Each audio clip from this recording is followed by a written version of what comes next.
نزلت على دماغي.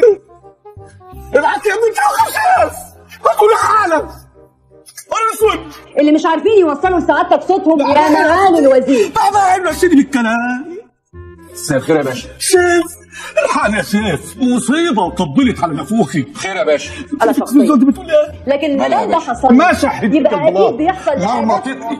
ومش بتشتكي لرئيس المباحث ولا مدير الامن كده، لا دي من ايه لسياده الوزير عيدل.